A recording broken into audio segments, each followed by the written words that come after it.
Eu sou Márcia Barbosa, sou física, diretora da Academia Brasileira de Ciências e membro da Academia Mundial de Ciências. E eu vou começar fazendo uma confissão. Eu amo água. E a razão por que eu amo água é porque a água é um líquido muito traquina. E essa foto, que é uma foto mesmo, não é um cartoon, ilustra como nós podemos ter na superfície da Terra água nos 3 estados, sólido, líquido e gasoso. Eu desafio vocês a acharem um outro material em que a gente consiga ter nesse estado. E a gente normalmente não dá muita bola para a água, porque ela está em todo lugar, como se ela fosse uma coisa interminável. A água compõe 70% da cobertura do planeta Terra. Se eu pegasse toda a água do planeta, todinha mesmo, e colocasse nesse tambor ilustrado na figura, 97,5% desse tambor, quase todo o tambor, seria de água salgada. E aquela tampinha, 2,5%, seria água não salgada. Só que a maioria da água não salgada, 70% da água não salgada, é congelada. Depois a gente tem quase 30% que é água subterrânea. Sabe aquele filetinho azul escuro? Bem pequenininho, 0,3%? Pois é este filetinho que compõe rios e lagos e que tem sido a água fácil com que a gente tem vivido até hoje. Será que isso é pouco? Porque é pouquinho, 0,3%, mas será que não é o suficiente para a gente viver para todos sempre? Essa pergunta foi feita pela ONU. E ela passou a definir estresse hídrico como regiões no mundo que têm menos água do que precisa para viver. Essas regiões em cor-de-rosa são as regiões em super estresse hídrico. Vermelho, mais estresse hídrico. Azul, de boas. Mas essa foto não é de ontem, é de 1950. A mesma foto, com o aumento da população terrestre em 1995, e ficou mais vermelha. E ficou mais vermelha em regiões de altíssima população. Hoje, prevê-se que pelo menos 1/6 da população vive em super estresse hídrico.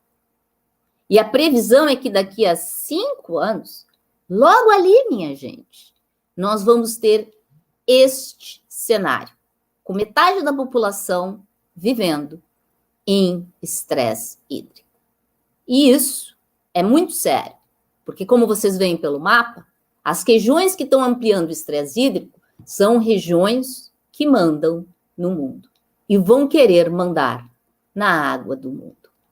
Só para vocês verem um vídeo em tempo do que a gente espera de 2020 a 30, 40, vocês veem a ampliação desse estresse hídrico. Não é porque a água some, não. É porque o número de pessoas aumenta.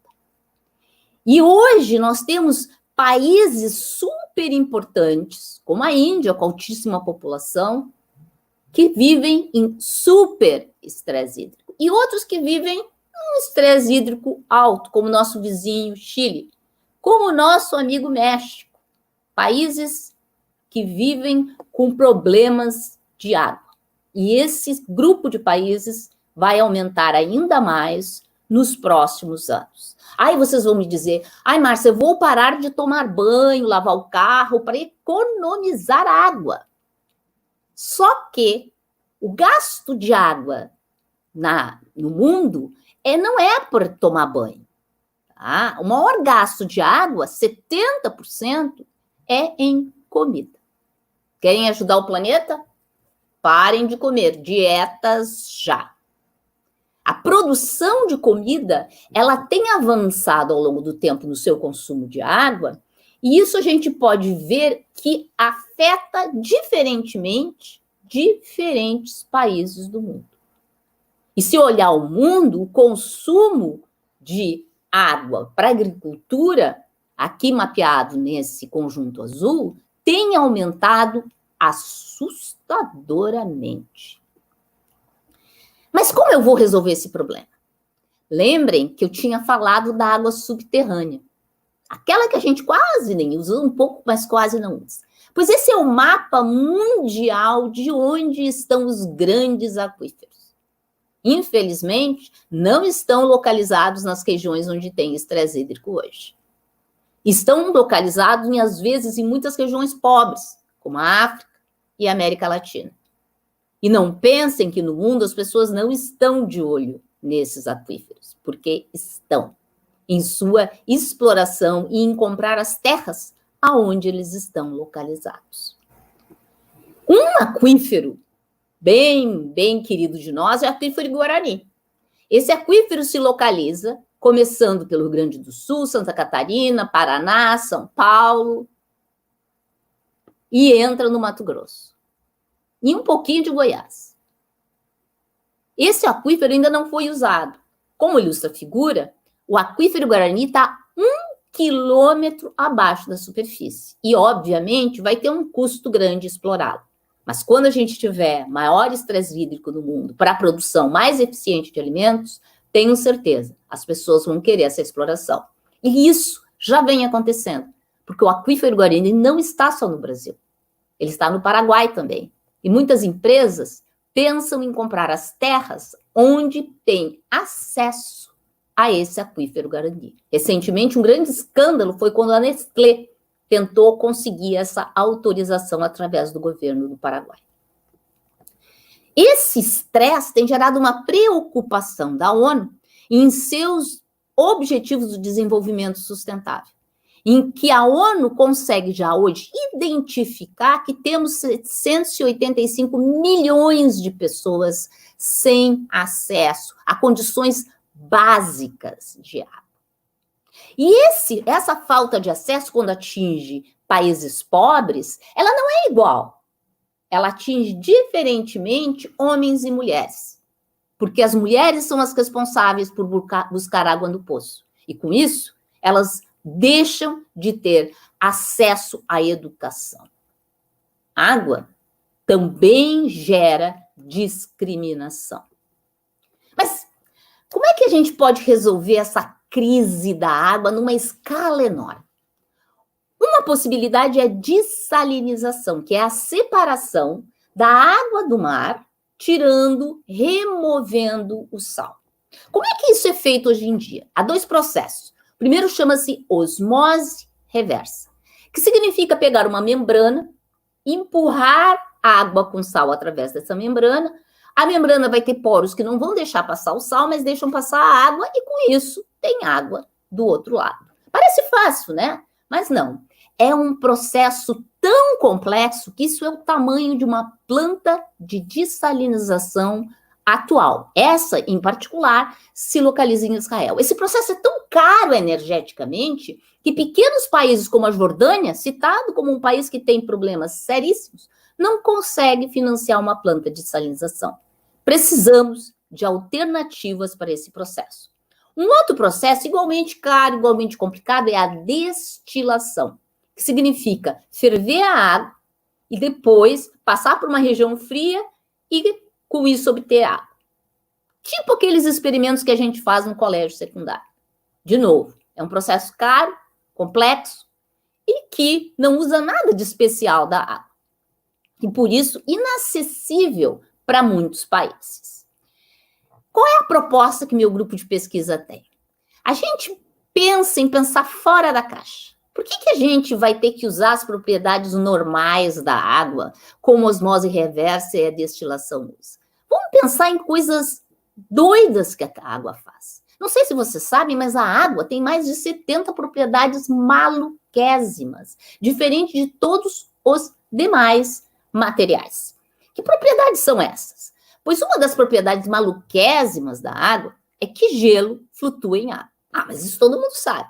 O que ninguém percebe é que os outros materiais, a fase sólida do material, afunda na fase líquida. E nessa figura eu estou mostrando parafina afundando em parafina líquida. E o gelinho lá flutuando em água. As fases sólidas de um material flutuarem na fase líquida não é a regra, é a exceção, é a maluquice. E essa maluquice, não pensem que é uma bobagem, uma distração, uma coisa para estar em livros.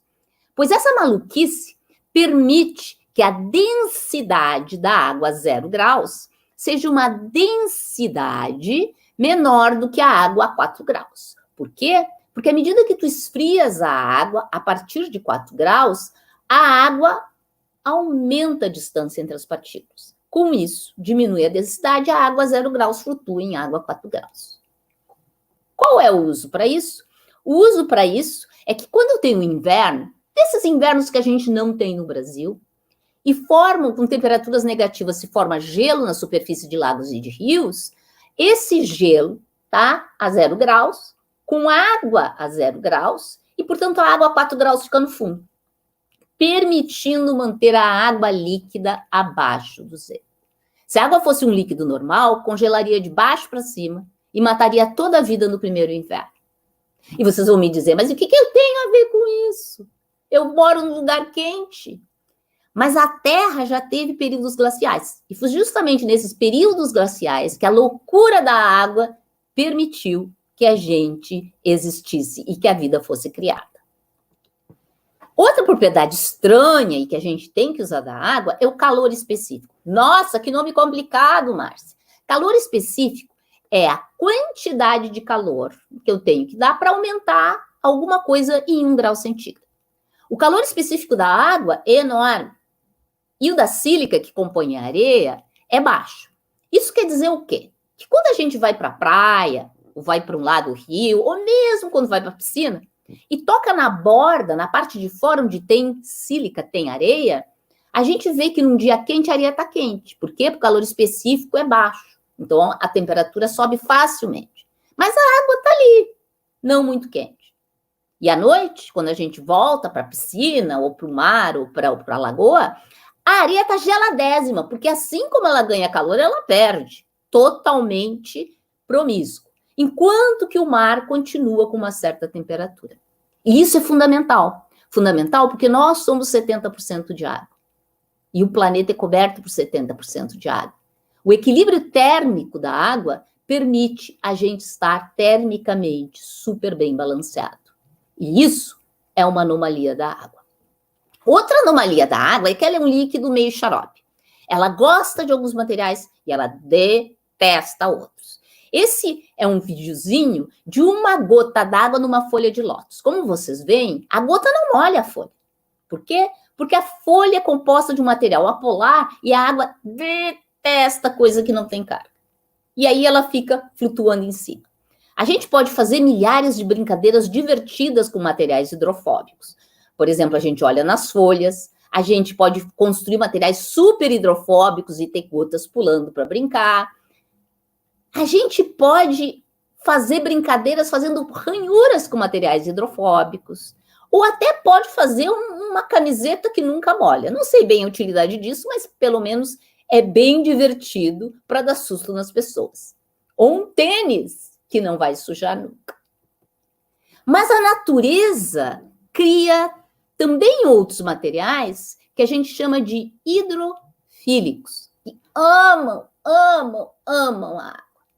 E esse é o caso desse besouro que mora na Namíbia. Ele tem nas costas umas ranhuras de material que ama tanto a água, mas ama tanto a água que transforma vapor de água em água líquida. E com isso, ele consegue transformar o vapor de água da manhã em água para beber.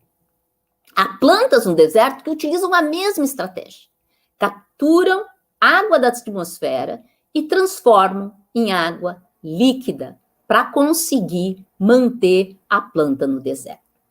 Mas antes de eu contar como é que a gente pretende obter mais água a partir da dessalinização, deixa eu apresentar vocês para a água. A água é essa molécula, H2O. Na verdade, a fórmula da água é muito menos importante do que a forma da água, porque ela tem esse formato em V. Esse formato em V vem porque ela tem uma distribuição de elétrons em torno do oxigênio, que é o cara que tem muito elétron, mas precisa de mais 2 para completar sua camada. Aí ele vai no hidrogênio, que é um coitado, só tem um elétron, e diz lá para o elétron: hidrogênio, divide um elétron comigo, aí instantaneamente eu vou ter mais 1 e tu vai ter mais 1 que eu te empresto. E faz isso com 2 hidrogênios, completa sua camada, fica feliz da vida. Só que como ele tem muito mais próton, o próton é positivo, atrai mais os elétrons, os elétrons ficam tudo do lado do oxigênio e o coitado do hidrogênio se dá mal. Fica lá sem elétron. E isso gera esse formato em V. Mas além de formar o formato em V, ele gera uma polarização. Fica um lado da molécula da água mais negativa, a do oxigênio, e outro mais positivo, a do hidrogênio. E isso faz com que cada molécula de água atraia uma molécula vizinha, através dessa polarização, fazendo uma ligação de hidrogênio. Vamos deixar claro, ligação covalente, que é a ligação entre o oxigênio e os hidrogênios, é super forte, é tipo casamento, é para ser para sempre. Agora, a ligação de hidrogênio não, ela é meio promíscua. A água faz e desfaz, faz e desfaz. E gera uma dancinha dentro da água, fazendo e desfazendo essa ligação, que é responsável pelas anomalias da água. Aquelas 70 que eu mencionei anteriormente. Essas 70 anomalias também são ligadas ao fato de que quando eu tenho uma molécula carregada, como o cloreto ou o sódio, as moléculas de água, porque são polarizadas, ficam em volta. Isso explica por que a água gosta tanto, tanto das costas daquele besouro, onde eu tenho cargas. Isso também explica como é que eu posso fazer truques com materiais para capturar vapor de água. E isso tem sido feito na China, que constrói grandes redes com um material que ama a água, hidrofílico, e com isso captura a água nessas redes e depois coleta essa água. Uma estratégia para obter mais água, não em grande quantidade, mas em quantidades suficientes. Podemos fazer algumas brincadeiras tecnológicas com isso. Podemos também combinar com materiais que odeiam a água. Materiais que odeiam a água são aqueles que não têm carga. Lembra que eu mostrei que não molhavam nunca? Eles normalmente são uma combinação de não ter carga com ter esses cucurutos em que a água não quer entrar nesses cucurutos de jeito nenhum. Aí eu junto o que odeia com o que ama a água e posso criar materiais que, de um lado, nunca molham e do outro lado querem molhar demais. Chamamos isso de Janus. Janus porque era um deus grego que simbolizava dois opostos. E com isso eu posso criar superfícies que atraem a água e que passam para superfícies que não molham nunca, que coletam água, como se fossem grandes reservatórios. Na verdade, eu não contei toda a história para você sobre aquele besouro. O besouro tem nas costas as duas coisas. Ele atrai a água, depois ele tem uma superfície que odeia a água, que coleta, e que ele só fica esperando a água descer pelas costas e tem água potável para tomar. Esta mesma ideia nós podemos pensar usando ferramentas tecnológicas mais modernas. O que vocês têm aí é um modelo para um besouro feito com modelagem nanométrica. Não estão enxergando o besouro? Pois é.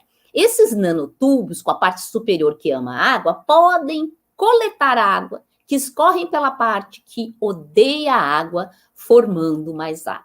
O desenho de baixo é um pequeno protótipo nanométrico dessa ideia, de como usar as anomalias da água para coletar água. Podemos avançar em pensar esses tubinhos com furos dentro, em que essas moléculas rosas são simulações de vapor d'água, que quando ficam vermelhas se tornam água líquida e quando passam da parte que ama a água, que é a laranja, vão para a parte cinza, que odeia a água e por isso faz a água escorrer. Poderíamos fazer filtros, redes, reservatórios utilizando essa tecnologia. Mas vamos voltar para a água com sal. Como é que eu faço a osmose reversa, a separação? Eu empurro água com sal através de um filtro que tem furos muito pequenos. Mas será que não dá para a gente usar alguma coisa maluca da água na construção desses filtros? Pois é, recentemente descobrimos que quando eu passo água por filtros de tamanho nanométrico, a água flui muito rápido. muito mais rápido do que nos filtros usados nas membranas de dessalinização. Ora, por que não construir filtros nanométricos que possam operar a dessalinização da água do mar?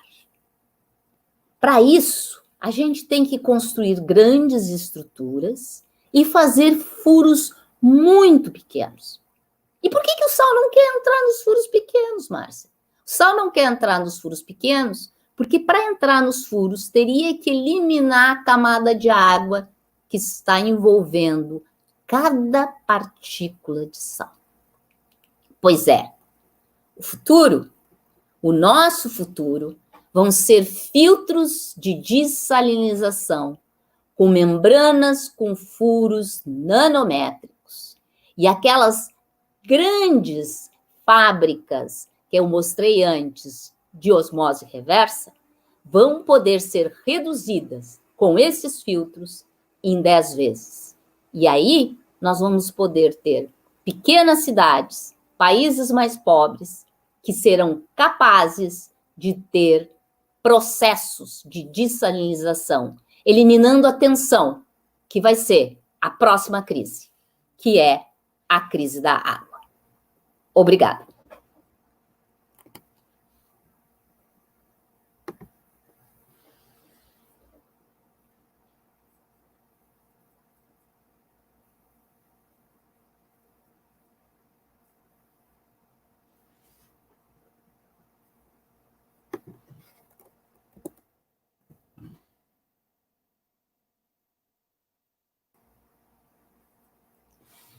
Estou lendo aqui a pergunta da Nina Lourenço. Se tratando de desperdício de água, quais tecnologias podem reduzir esse problema? Então, assim, tem dois... Eu estava falando de um aspecto de conseguir captar mais água. Mas existe um segundo problema, que é reduzir o desperdício de água. Como é que a gente pode fazer isso? Nós vamos ter que começar a modificar nas nossas grandes cidades e mesmo na agricultura a maneira como a gente lidar com a água. Hoje, no mundo, nas grandes cidades, nas cidades ricas, a água que a gente usa para lavar o carro, para tomar banho, ela é água potável, ela é água para beber. E isso é um investimento enorme de tecnologia, de insumos. Por outro lado, quando a gente faz agricultura, a gente não se preocupa o quanto a gente está destruindo e misturando água com coisas que vai ser muito difícil separar depois. Então, nós temos que fazer uma agricultura mais razoável, uma agricultura mais responsável sobre a quantidade que tu está usando de insumos e que tipos de insumos, e nós temos que projetar nossas cidades para um uso racional da água. Mas, acima de tudo, nós temos que nos preocupar para quem a gente está deixando a decisão sobre a água. A água não pode ser considerada como um bem a ser vendido. A água tem que ser um direito de todo mundo.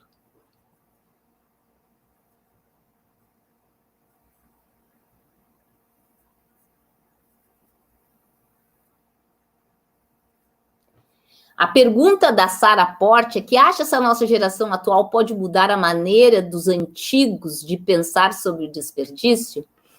Eu acho que a nossa geração atual, Sara, tem que construir os mecanismos para tomar decisões baseadas em evidências. Os antigos tomavam decisões baseadas em serem antigos, em terem o poder. Isso tem que mudar. Nós temos que tomar as rédeas tomando decisões baseadas em estudo e em conhecimento. Nós temos que planejar melhor nossas cidades, o consumo das cidades, mas também nós temos que planejar melhor o conhecimento utilizado em regiões agrícolas.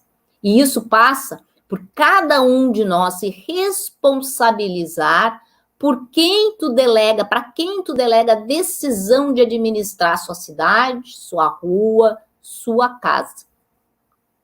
Vem com responsabilidade. E a responsabilidade não é só dos velhos, não. Os jovens têm que assumir essa responsabilidade.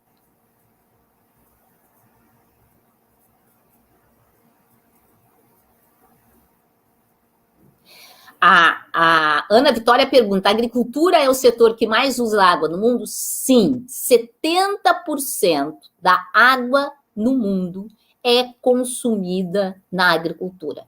Por quê? Porque a gente precisa produzir alimentos para as pessoas e isso tem um altíssimo consumo de água. Então, nós temos que melhorar, otimizar as maneiras como a gente usa a água na agricultura. A gente tem que evitar desperdícios aí, mas, acima de tudo, a gente tem que evitar contaminações. Então, os 2 desastres que tivemos recentemente no Brasil de contaminação, eles mostram o grande impacto, porque toda vez que eu misturo, principalmente coisas com cargas ou metais pesados na água, separar isso é muito difícil. Lembra? Tem materiais que amam a água. Materiais que amam a água, promover esse divórcio não é fácil. Então, a gente gasta muita energia. Então, a gente tem que ser muito consciente quando a gente mistura coisas na água.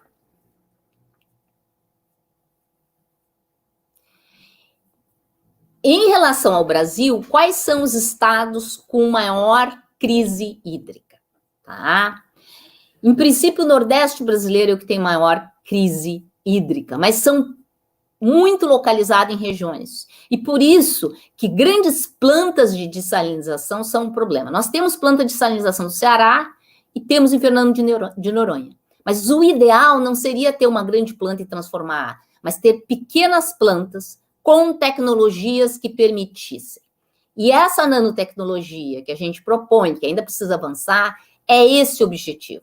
É produzir água limpa em regiões. E, por exemplo, no Nordeste, poderia se utilizar água salobra, tá? E dessalinizar água salobra. A mesma tecnologia pode ser usada para limpar as águas dos aquíferos. Então, utilizar nanotecnologia economiza em base de energia.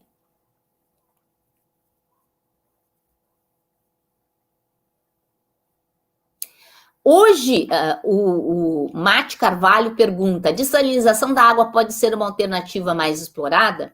Hoje, no mundo, os países que não têm condições nenhuma, regiões sem condições, a Califórnia é um caso, Oriente Médio é outro caso, usam a dessalinização. Mas ela é muito cara, porque consome muita energia. Vocês entendem que tem esse amor entre o sal e a água, e para separar essas duas se gasta muita energia. Mesmo assim, como temos muita água salgada, explorar tecnologias que diminuam a maneira de produzir essa dessalinização é uma alternativa muito importante, porque temos muita água salgada.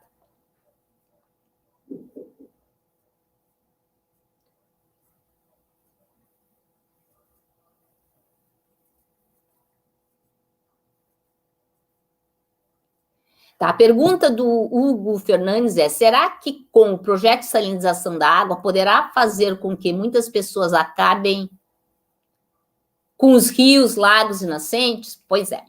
Esse processo, nota que eu mostrei aquele tubão, tá? Que era água salgada. Eu não estou dizendo para dessalinizar toda a água do mar, tá? E nem isso vai acontecer, porque nós vamos ter, se a gente continuar aumentando a população, a gente não vai ter terra para produzir comida para todas as pessoas.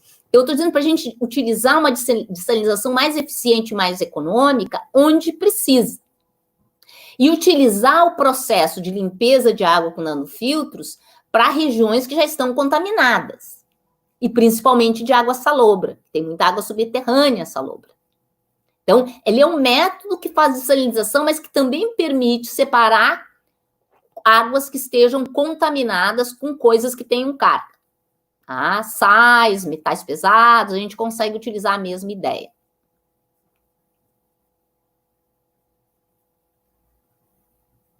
Aqui, a Maria Luísa diz: em Israel é possível usar a água de reuso após tratamento adequado até nas casas. Sim. Nos ambientes urbanos, nós vamos ter que começar a aprender a fazer o reuso de água. Por que isso não é feito agora? Porque o Brasil tem tanta água que se torna economicamente inviável fazer isso neste momento. Em Israel, não tem água nenhuma, então eles têm que fazer isso. Então, nós temos que começar a pensar já nossas cidades para esse momento em que vai ter pouca água. Mas, acima de tudo, nós temos que proteger o Brasil, porque quando começar a ter mais estresse hídrico em países mais poderosos, vão ficar certamente de olho nas nossas terras, nas nossas águas, e a gente precisa explorar adequadamente e proteger o seu uso.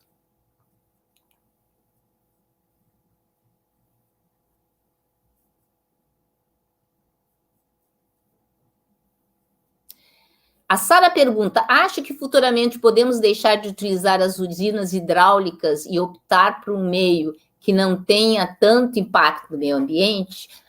Sara, esse é o meu sonho. Meu sonho é a gente conseguir ter produções delocalizadas, tanto de energia como de água limpa. E isso, quem vai fazer não sou eu, porque eu já sou jovem há muitos anos.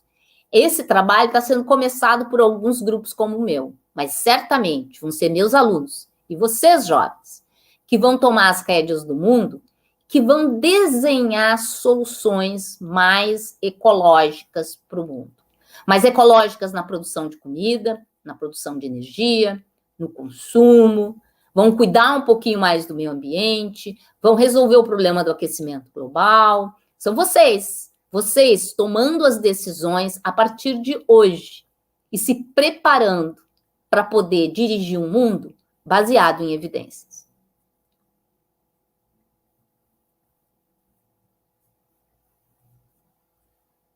A agricultura pode fazer algo para diminuir o uso de água? Ela pode se aperfeiçoar, muita pesquisa na produção agrícola que diminua o consumo de água, ela pode evitar o desperdício, tá? Que é molhar onde não é necessário molhar, porque é mais fácil e mais tranquilo, e acima de tudo ela pode evitar a contaminação da água.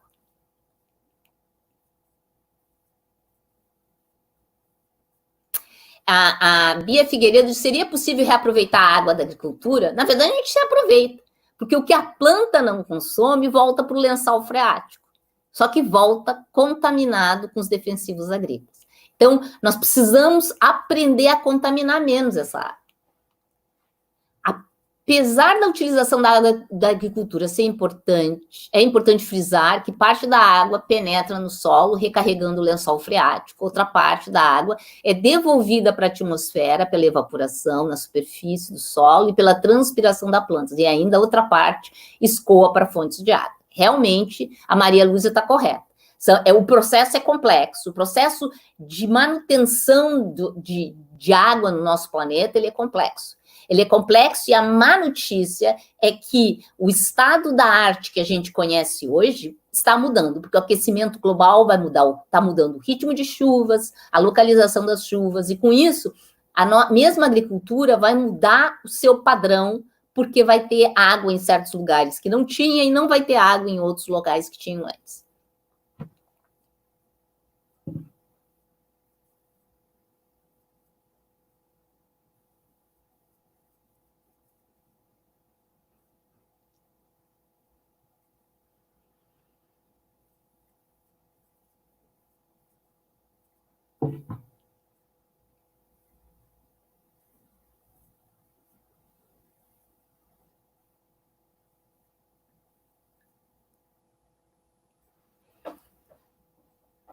Bem, pelo que eu estou vendo, acabaram as perguntas aqui, tá? Então, eu vou aproveitar alguns minutinhos finais, tá?